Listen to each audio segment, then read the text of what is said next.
A graça e a paz seja com todos os irmãos.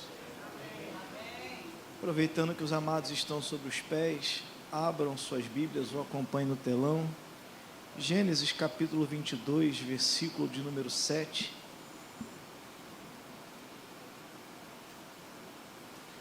Hoje foi uma guerra travada.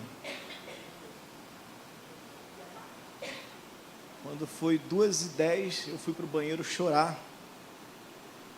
Me tranquei no banheiro, fui chorar, falar com Deus. Deus, o Senhor quer falar para o teu povo? Porque Deus havia soprado no meu coração esse versículo que eu estou lendo para os irmãos aqui. E fiquei tranquilo, porque o Senhor deu o versículo, e eu falava com Deus, eu vou por esse caminho, Deus falava, não. Falava, então eu vou por esse caminho, Deus falava, não. Chegou às 2h10, eu fui para o banheiro chorar, falei, Deus, o que o Senhor quer falar para a tua igreja? O que o Senhor quer falar para o teu povo? E eu louvo ao Senhor que nas minhas lágrimas o Senhor revelou a sua palavra, e eu tenho algo para compartilhar com os irmãos nessa noite.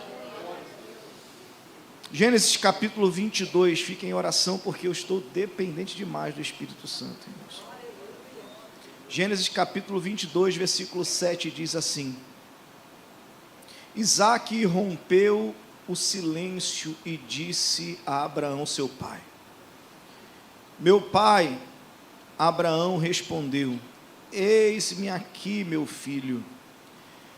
Isaque perguntou, eis aqui o fogo e a lenha, mas onde está o cordeiro para o holocausto?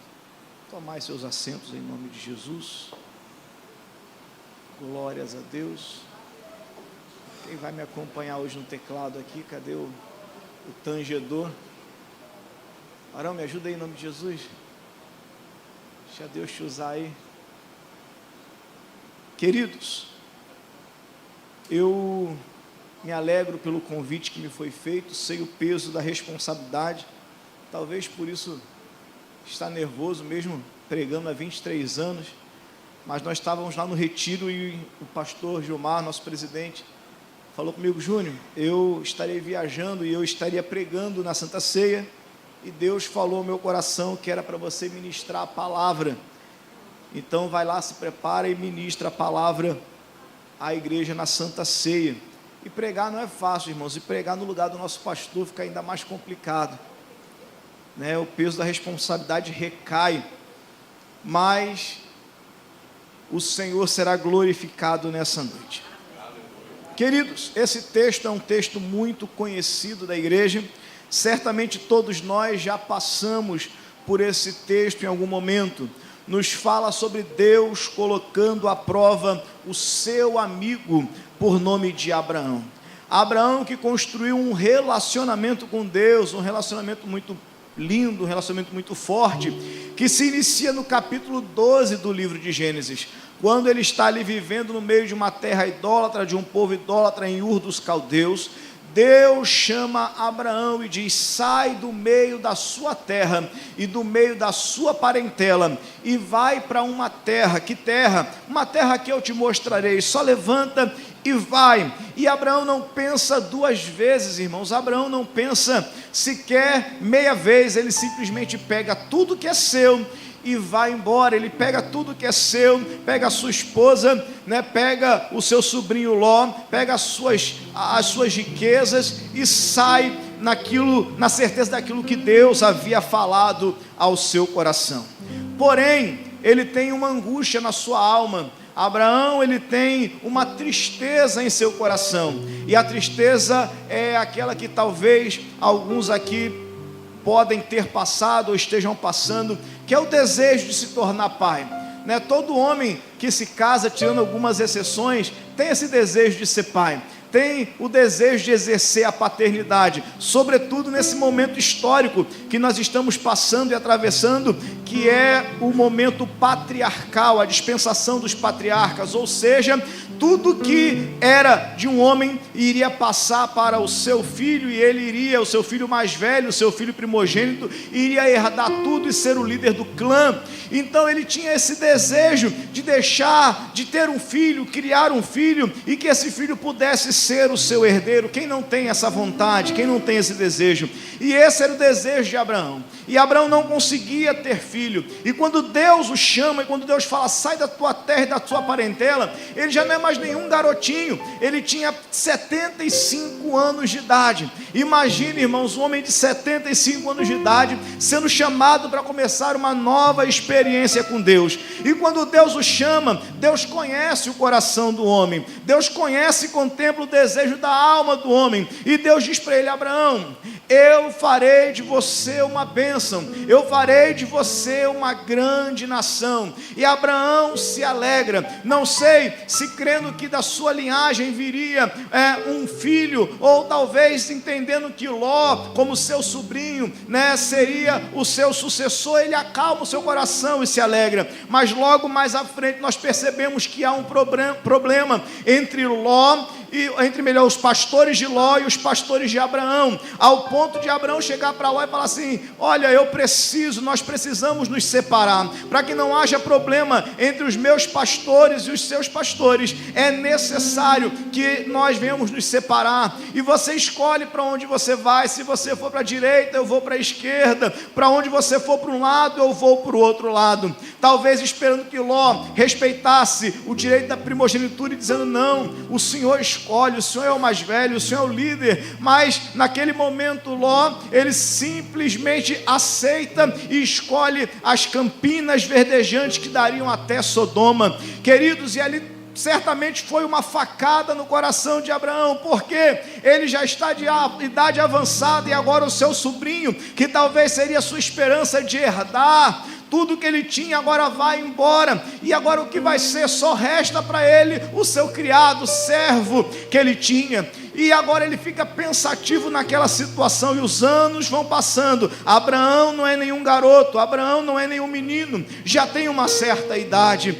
queridos. E diz a minha e a sua Bíblia que um belo dia Deus olha para Abraão e chama Abraão para uma conversa, e Abraão está triste, está entristecido, e vai falar para Deus: Deus, o Senhor me chamou, me tirou da minha terra, da minha parentela, e só tenho o meu servo para herdar aquilo que eu tenho, aquilo que eu possuo. E Deus fala com ele: sai da tenda, Abraão, vem aqui para fora, porque tem horas que nós precisamos sair do lugar de conforto, tem hora que nós precisamos sair daquele lugar que nós estamos acostumados, para viver novas experiências com Deus. E quando Abraão sai, ele vê um outro momento, ele vê e olha para o céu, e Deus fala: olha para o céu, está vendo? Sim, eu estou vendo. Então conta as estrelas, se é que tu podes. Olha para a terra, conte a areia, se é que tu podes. Assim será a sua descendência. Deus anima o sonho de Abraão, Deus anima o coração de Abraão. Deus está dizendo: o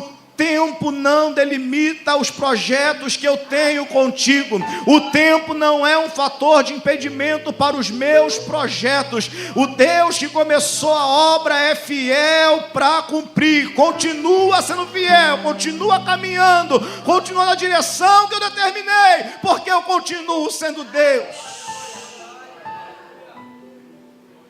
Se passam 10 anos, irmãos, e o tempo muitas vezes nos faz duvidar, e os dias, os meses, os anos vão passando, e como seres humanos que somos, visão limitada,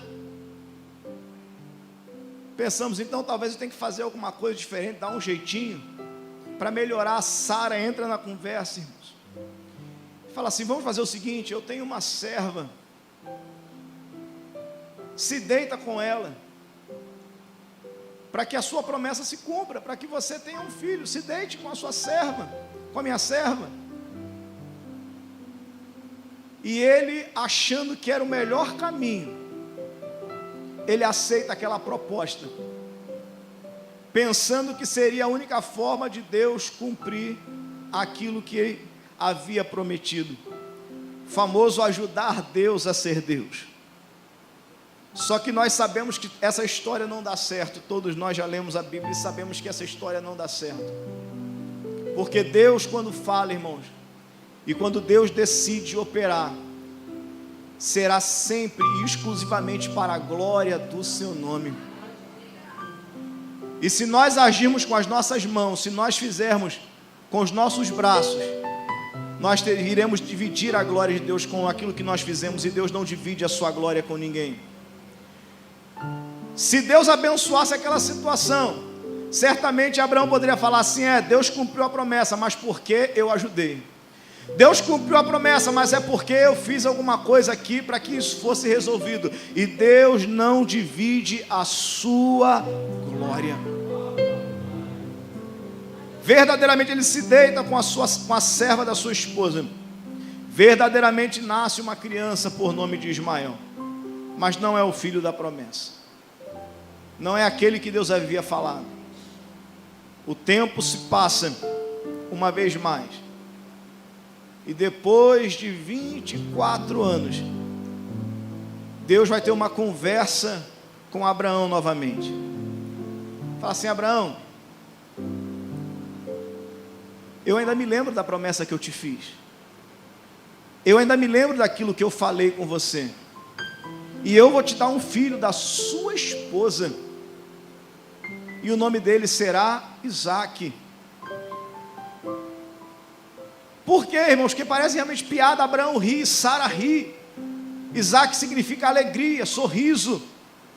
Porque imagina um homem com quase 100 anos de idade, uma mulher com quase 90 anos de idade, o fluxo menstrual dela já tinha sido interrompido, a Bíblia chega a mencionar isso. E agora Deus diz: não, mas eu vou realizar. Não importa que Sara não seja estéril, não me importa que o fluxo dela tenha sido interrompido, não me importa que você tenha quase 100 anos, mas eu sou Deus. O nome dele é El Shaddai, o Deus Todo-Poderoso. O nome dele é fiel, ele é Senhor, e ele não erra endereço, ele não erra profecia. O nosso Deus não erra o alvo. Ele, quando fala, ele sabe com quem está falando e da forma com que precisa falar.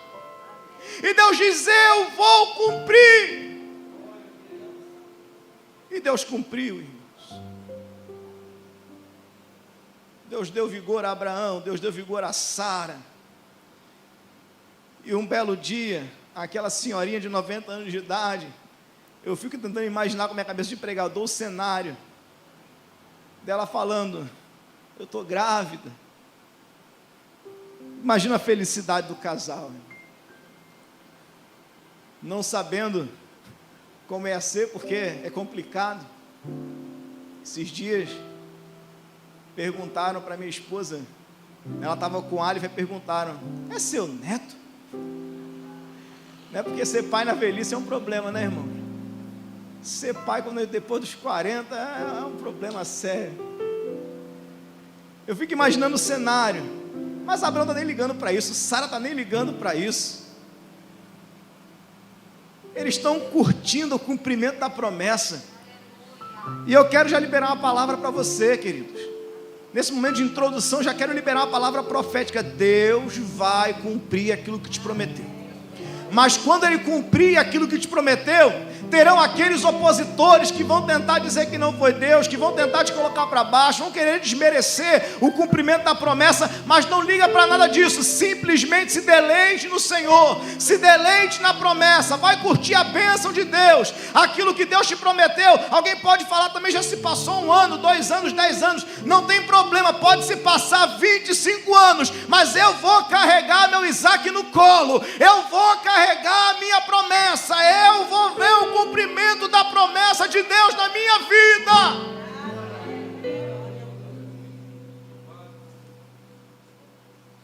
Ele fica feliz com o cumprimento da promessa. E agora, pai, vô, curtindo seu filho, brincando, ensinando a palavra, ensinando sobre Deus, ensinando sobre adoração, ensinando Isaque a ser amigo do seu amigo, ensinando Isaac a amar Deus e a ser amigo de Deus, a dizer: Isaac, olha, Deus me prometeu, queria fazer de mim uma grande nação, e essa promessa se cumpre em você. E eu vejo esse garoto crescendo, feliz, alegre, porque ele sabe que é cumprimento de promessa. Só que depois de alguns anos, aproximadamente uns 30, 35 anos, desse menino nascido já um jovem rapaz, Deus aparece para Abraão uma vez mais. Deus aparece para Abraão uma vez mais. E aqui iniciamos o capítulo 22, onde nós lemos. E Deus vai conversar com Abraão. Deus falou: Abraão, e prontamente, irmãos, Abraão responde: eis-me aqui, Senhor. E Deus fala com ele: faz favor para mim, posso pedir uma coisa? Pode, Senhor. Você vai até a região do Moriá, e uma daquelas montanhas que eu vou te falar, você me adora, me oferece um sacrifício. Claro, Senhor. Claro. É só isso. O Senhor tem sido tão bom comigo. O Senhor tem feito coisas maravilhosas. O Senhor quer que eu te adore. Isso é um prazer, isso é uma satisfação, isso é uma alegria. Te adorar é uma satisfação. Espera aí, Abraão. Mas eu quero que você pegue o teu filho, o teu único filho, a quem você ama, versículo número 2, e ofereça ele em sacrifício para mim. Espera aí, Senhor. É o quê? Pega teu filho, o filho da promessa. Lembra que eu te fiz uma promessa? Lembro. Lembra que eu falei que nele seria, a partir dele, eu faria de você uma bênção, as nações seriam benditas na terra, que eu faria da sua vida uma bênção, e seria o seu povo uma grande nação? Sim, então pega Isaac e oferece em sacrifício. Queridos, eu entraria em parafuso. Se sou eu entraria em parafuso, iria tentar questionar Deus, iria tentar conversar com Deus, ia tentar convencer Deus do contrário. Peraí, Senhor, não vai pegar bem para o Senhor. Como assim? O Senhor me fez uma promessa, o Senhor falou que ia fazer de mim uma grande nação. Como assim, Isaac? Abraão não, irmãos, Abraão não pensou duas vezes. Eu acho lindo o texto, que a Bíblia fala que Deus chamou ele para conversar no versículo 2, no versículo 2 Deus pede Isaac, e quando chega no versículo 3, logo na manhã seguinte, ele já levanta de madrugada, prepara o jumento, prepara tudo, corta a lenha, e já está pronto para levar Isaac. Que homem é esse? Deus falou com ele de noite, de madrugada ele já estava com tudo pronto de manhãzinha para levar, para entregar Isaac para Deus. Ele não perde tempo em obedecer, porque obediência é assim, irmãos. Obediência a Deus não está sujeita aos meus crivos, às minhas vontades. Obediência a Deus não está sujeita aos meus gostos ou às minhas decisões. Eu costumo dizer que quando Deus fala senta, ai de mim se eu olhar para trás para ver se tem cadeira. Se Deus fala senta, eu me jogo para trás, porque quem mandou foi Deus, irmão. Pastor, mas eu não tenho condição. Foi Deus que mandou, vai, meu filho. Pastor, mas eu não sei fazer. Se foi Deus que mandou, continua firme na promessa. Pastor, mas eu não sei nem por onde eu começo. Meu irmão, foi Deus que falou contigo, simplesmente obedeça. Mas como é que eu vou explicar para Sara? Não se preocupe em explicar, se preocupe em obedecer. Orabá, yanderema, chorabá.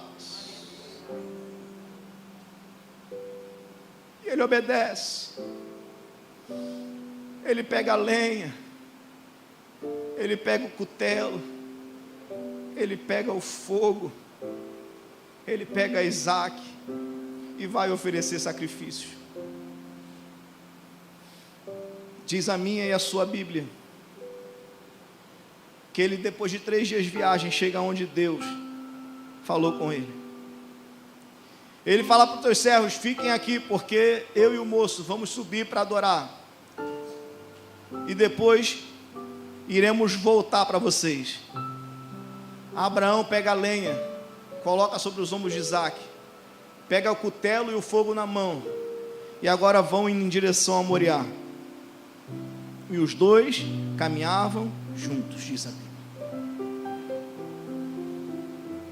E de repente chegamos no versículo de número 7, que é o versículo que eu li e que Deus me deu. Porque na caminhada para cima do monte, Isaque olha para o pai, e ele sabe que o pai chamou ele para adorar ao Senhor. Isaque cresceu vendo seu pai adorar ao Senhor. Isaque cresceu ouvindo as histórias do Yahvé, do Deus do seu pai, do Deus que tirou ele do meio de um povo perverso e perdido e trouxe e o fez amigo. Isaque sabia como era a adoração, sabia como agradar o coração de Deus, sabia como buscar ao Senhor. E olha para o seu pai e fala assim: peraí, nós estamos indo para o culto, nós estamos indo para cultuar a Deus, e eu conheço o Deus do meu pai. Eu sei que todas as vezes que o meu pai vai cultuar a Deus, tem que ter alguns elementos. Para cultuar a Deus tem que ter o cutelo, que é a palavra. Se não houver palavra, não tem adoração. Para adorar a Deus, precisa de lenha, porque lenha fala de busca, lenha fala de adoração, de louvor, de oração. E para adorar a Deus tem que ter fogo, porque fogo fala da manifestação, da presença, do poder de Deus. Mas para ter culto, também tem que ter cordeiro. E ele olha e fala assim: está faltando alguma coisa. Ele mais uma vez olha para o seu pai, e ele sabe que está indo para o culto. Ele sabe que tem que ter o cutelo, ele sabe que tem que ter a lenha, ele sabe que tem o fogo, mas ele também sabe que tem que ter cordeiro. E ele olhando isso, ele para tudo a caminhada e fala assim: pai. E Abraão fala assim: sim, meu filho, eis-me aqui. E Isaque falou assim: meu pai, nós estamos indo para adorar, e eu cresci vendo o Senhor adorar, o Senhor me ensinou a adorar, e o Senhor me ensinou algumas coisas que ficaram marcadas no meu coração. Não é à toa que a Bíblia fala: ensinai o menino no caminho que se deve andar, porque quando crescer não se desviará dele. Eu cresci vendo o Senhor adorar, e a adoração que Deus recebe tem que ter cutelo, e eu estou vendo o cutelo aí. Tem que ter lenha, e eu estou vendo a lenha. Tem que ter fogo, eu estou vendo fogo. Mas eu nunca vi o Senhor adorar sem cordeiro. Eu nunca vi o Senhor buscar a Deus sem o cordeiro. E ele fez essa célebre pergunta que ardeu no meu coração há algumas semanas: eis aqui o fogo, a lenha, mas onde está o cordeiro? E eu hoje fiquei rodando, fiquei ontem à noite, até falei com o Cíndio: eu vou ficar no escritório. Passei a noite lá no escritório, falei: eu não vou subir para o quarto, eu preciso entender onde está o cordeiro, porque Deus falou isso, Moisés, e jogou. Deus soprou no meu ouvido lá no retiro: onde está o cordeiro? E me deixou. E eu, na minha mente de pregador, pensei que ia para lá e para cá, e Deus falou: não, não é isso, não é isso, não é isso que eu quero falar à minha igreja. E ontem eu passei a noite falando: Senhor, onde está o cordeiro para o holocausto? Hoje pela manhã, onde está o cordeiro para o holocausto? Por quê? Porque eles estão indo para o culto, e Deus não vai aceitar culto sem cordeiro. Isaque tem certeza disso. Isaque está dizendo: olha, eu até posso ir para o monte, mas se eu sei quem é Deus, se eu aprendi com meu pai, não adianta nada se não tiver cordeiro, ele não aceita. Eu vou ser claro para que você entenda, e que Deus me guarde. Não adianta ter cutelo, se o cutelo não mostrar o cordeiro. Não adianta de cutelo, ter cutelo, se o cutelo não for para imolar o cordeiro. Nós estamos aqui fazendo seminário toda segunda-feira, aprendendo, afiando o cutelo, mas só tem um objetivo. Se nós tivermos o cordeiro, de nada adianta sermos mestres, doutores na Bíblia, se não tiver cordeiro na nossa vida. De nada adianta, queridos, carregarmos a lenha, porque lenha sem cordeiro é apenas performance. Lenha sem cordeiro é apenas cantar bonito. Lenha sem cordeiro é apenas falar bem. Lenha sem cordeiro é apenas teatro. Tem que ter lenha, mas tem que ter cordeiro, porque senão Deus não recebe. Tem que ter fogo, mas fogo sem cordeiro é meninice. Fogo sem cordeiro é apenas religiosidade. Cutelo sem cordeiro é legalismo espiritual. Isaac sabe disso. Isaac mais uma vez pergunta: pai, nós estamos indo adorar? Estamos. Então, se nós estamos indo adorar, onde está o cordeiro? Isaac está dizendo para Abraão: Deus está esperando o cordeiro. Deus, Ele quer cordeiro, e Deus, Ele requer cordeiro. Nós não podemos oferecer adoração a Deus sem cordeiro. E Abraão engasga, irmão, porque tem hora que nós não temos resposta. Tem hora que a gente não sabe o que explicar. Segundo eu estava dando aula no seminário, alguém falou assim: então dá a resposta, pastor. Eu falei: quem disse que eu tenho a resposta? Tem horas que a gente não sabe o que responde.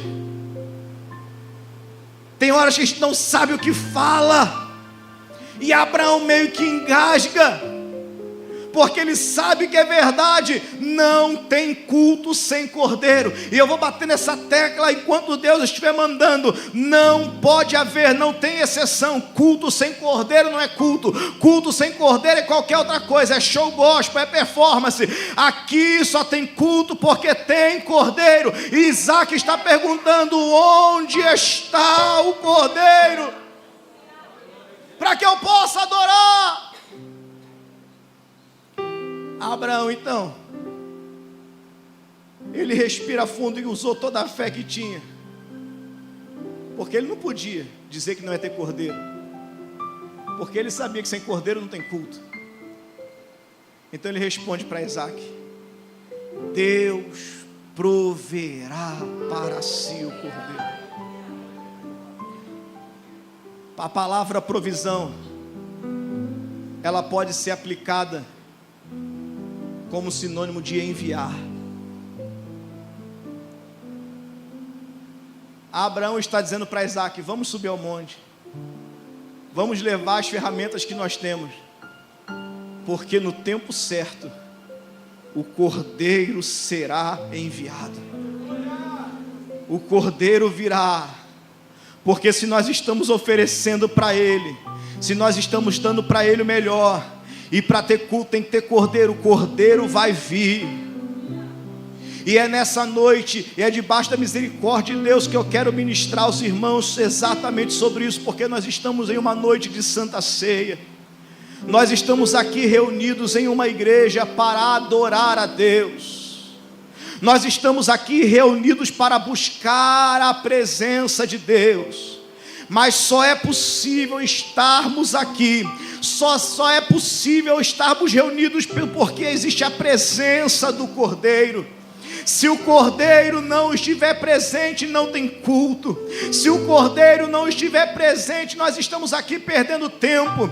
Se o Cordeiro não estiver presente, Deus não vai aceitar o nosso cutelo, Deus não vai aceitar a nossa lenha, e Deus não vai aceitar o fogo que ministremos aqui. É preciso a presença do Cordeiro, e não é à toa que o mundo estava assolado. Por quê, pastor? Porque saímos do período da dispensação do governo humano, passamos pela dispensação patriarcal, entramos na lei, e mesmo na lei continuava precisando de um cordeiro para ser imolado, sempre em que se tinha o culto. Mas passa-se os anos, passa-se um período de 400 anos em que Deus não usa profeta sobre a terra, até que se levanta um por nome de João Batista, e as pessoas começam a questionar. Israel está passando uma fase tétrica, uma fase extremamente complicada, sendo oprimida pelo Império Romano, a nação de Israel sendo oprimida por outras nações, e se levanta João Batista para pregar e para falar da palavra de Deus, e alguém diz: você é Elias? Ele fala: não. Então é você que é o Messias, o Salvador? Ele fala: não.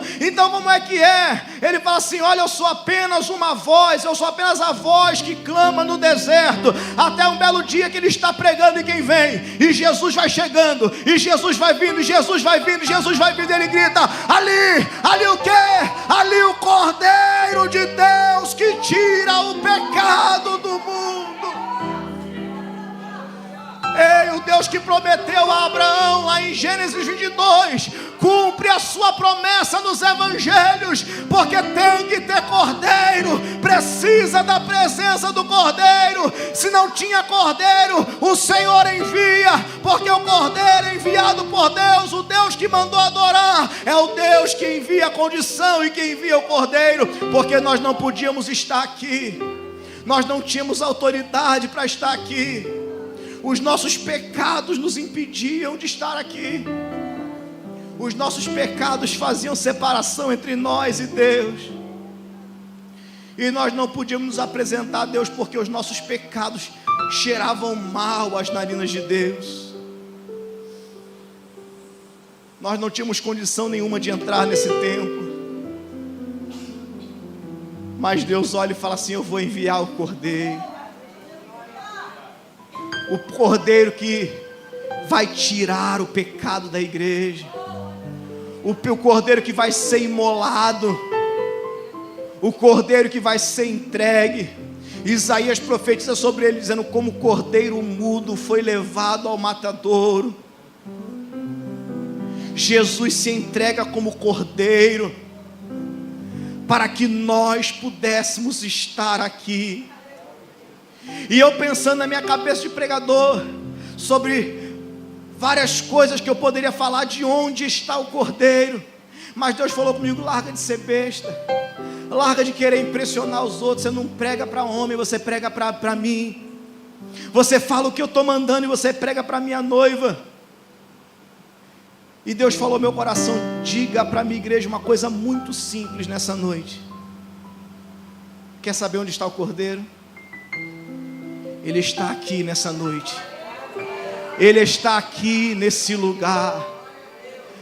Ele está aqui. Abraão está lá preocupado com o seu filho, está lá preocupado com a situação, e ele não consegue nem perceber que atrás dele o cordeiro já estava lá, amarrado pelo chifre, pronto para ser oferecido. Eu não sei como você entrou aqui, mas de repente são tantas lutas, tantas guerras, tantos problemas, e você nem percebeu ainda. Você está aí se preocupando: como é que vai ser a conta de amanhã? Como é que vai ser a guerra na minha casa? Como é que vai ser essa peleja que tem se levantado na minha vida? Ei, meu irmão, acalma o teu coração, porque o cordeiro já chegou. O cordeiro da provisão já está aqui. O cordeiro que traz a paz já está aqui. O cordeiro que perdoa o seu pecado já está aqui. O cordeiro que te redimiu já está aqui. O cordeiro que te santifica, ele já está aqui. Rebarai andura mandereba xandorabás. O cordeiro está aqui. Eu falei: Deus, então me mostra na Bíblia, para eu falar para o teu povo, e o teu povo acreditar. E quando eu comecei a chorar, Deus me revelou Apocalipse, capítulo de número 5, irmãos. Olha o que diz em Apocalipse, capítulo número 5. Vamos ler a Bíblia Sagrada. Vi na mão direita daquele que estava sentado no trono um livro em forma de rolo, escrito por dentro e por fora, selado com 7 selos. Sabe que livro é esse? É a história da humanidade.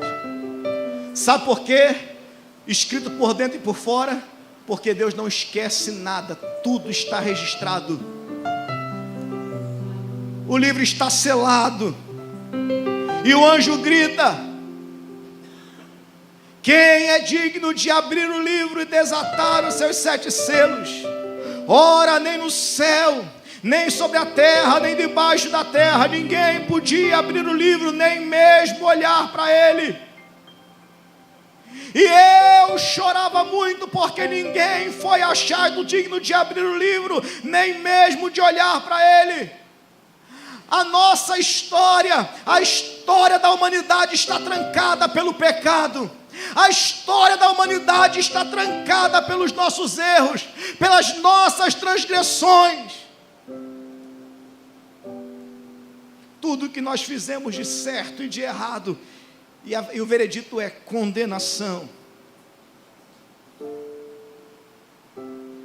João chorava muito, porque ninguém poderia abrir o livro e desatar esses selos. Então um dos anciões me disse: não chores mais. Eis aqui o leão da tribo de Judá, raiz de Davi, que venceu para abrir o livro e desatar seus 7 selos. O anjo está dizendo: para de chorar, porque tem um leão, autoridade da tribo de Davi, fala de rei, autoridade e reinado. Ei, existe um que ele tem autoridade e poder, ele pode abrir o livro e desatar os seus 7 selos. Então vi no meio do trono, dos 4 seres viventes, entre os anciões, alguém que estava de pé, alguém que estava de pé. Quem estava de pé? O Cordeiro está.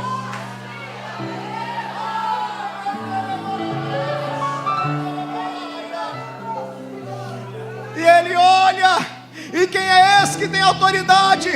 Quem é esse que é rei? É o Cordeiro. Um cordeiro, mas qualquer um não. Um cordeiro que parecia que tinha sido morto. Mas esse cordeiro tem uma característica. Que característica? Ele tinha 7 chifres, bem como 7 olhos, que são como os 7 Espíritos de Deus enviados por toda a terra. Não é qualquer cordeiro, mas a palavra chifre fala de autoridade. Se são 7, 7 é o número da perfeição, algo que é completo, ou seja, todo poder e autoridade lhe foi dado no céu, na terra e embaixo da terra. 7 olhos, porque além de ser todo poderoso, ele também é onisciente. Ele sabe a sua luta, ele sabe o seu problema, ele conhece o teu coração, e ele tem poder para entrar nessa causa.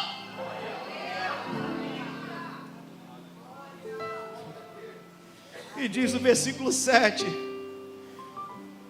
o Cordeiro pegou o livro, aleluia, da mão direita daquele que estava sentado no trono. E quando ele pegou o livro, os 4 seres viventes e os 24 anciões se prostraram diante do Cordeiro, tendo cada um deles a mesma harpa, cada um deles uma harpa, e taças de ouro cheias de incenso, que são as orações dos santos, e cantavam um cântico dizendo: ei, o Cordeiro está aqui, queridos. O Cordeiro tem poder, o Cordeiro tem autoridade. Eu já estou indo para o final da mensagem, mas eu quero dizer que a nossa vida estava trancada, estava selada com 7 selos. A nossa história estava perdida, Mas o Cordeiro que tem poder e tem autoridade, ele pegou o livro que nos condenava, o livro da nossa história que mostrava a nossa transgressão, o livro da nossa história, e ele pega, porque ele tem poder. Quando esse texto fala que ele pega o livro, o texto está dizendo que o Senhor Jesus passou a ser dono e controlador da nossa história. Ele é o Senhor da nossa história, ele é o Senhor da nossa vida. Ele estava morto porque ele se entregou para que nós pudéssemos ser salvos e santificados por ele. E é por isso que o texto diz que existiam 4 seres viventes que se curvavam. Toda a criação se curva. A Bíblia diz que todo joelho se dobrará e toda língua confessará que ele é o Senhor. Os 24 anciões se curvam. São 12 tribos de Israel e 12 apóstolos. É a igreja do Antigo Testamento, é a igreja do Novo Testamento. Jesus está dizendo: eu sou cordeiro, e por eu ser cordeiro, eu estou salvando a humanidade. Eu estou resgatando os velhos e os novos. Eu estou resgatando no passado, no presente e no futuro. Toda a humanidade está nas minhas mãos. Toda a humanidade me pertence, e agindo eu, ninguém me impedirá. E é por isso que a criação, e é por isso que a igreja está louvando e dizendo: digno és de pegar o livro e de desatar os seus 7 selos. Sabe por quê, Senhor? Porque foste morto e com o teu sangue compraste para Deus os que procedem de toda tribo, língua, povo, nação. Para o nosso Deus os constituístes reino e sacerdotes.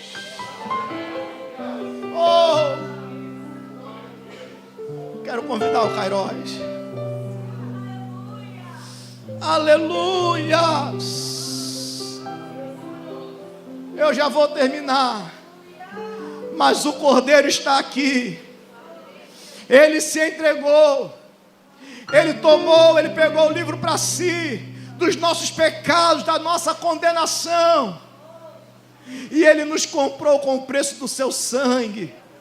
É por isso que você nessa noite entrou aqui, meu irmão e minha irmã. E você pode ceiar, e você pode participar da ceia. Não é porque você merece ou eu mereça, nem eu nem você merecemos nada por méritos, mas o Cordeiro morreu e ao terceiro dia ressuscitou e nos fez uma promessa. Porque nós estamos aqui hoje, nessa noite de Santa Ceia, simplesmente nos preparando. Essa noite é uma noite de preparo. Essa noite é uma noite de ensaio. Nós estamos aqui ensaiando. Por que estamos ensaiando? Porque o Cordeiro que pegou o livro, o Cordeiro que se entregou, é o mesmo que virá uma vez mais para arrebatar a sua noiva.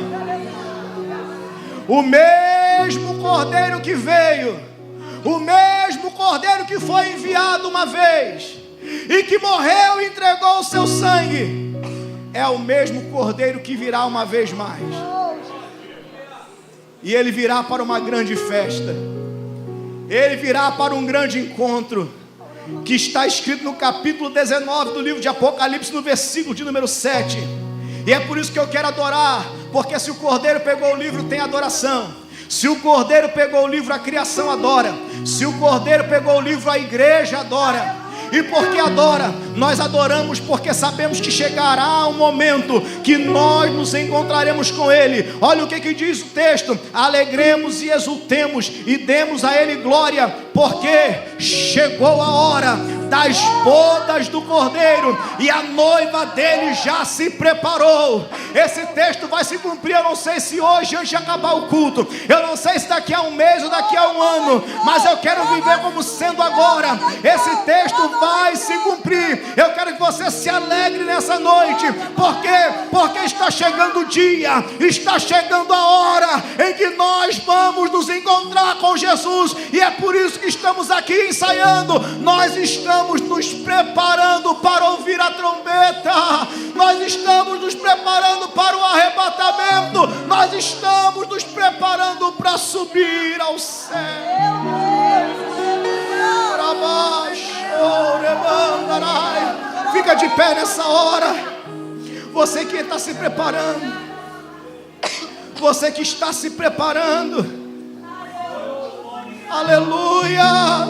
Xamberei andoramai andorabás. E parai andecantorai anderemacho. O Cordeiro está aqui para nos purificar dos nossos pecados. O Cordeiro está aqui dizendo: eu tomo a sua vida em minhas mãos.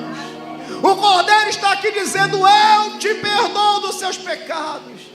E o Cordeiro está aqui dizendo: está chegando a hora de nós nos encontrarmos pessoalmente. Está chegando a hora. Simplesmente se prepara. Vai colocando aí. Se veste com linho fino. Se veste com linho fino, que é o processo de santificação e justificação dos santos.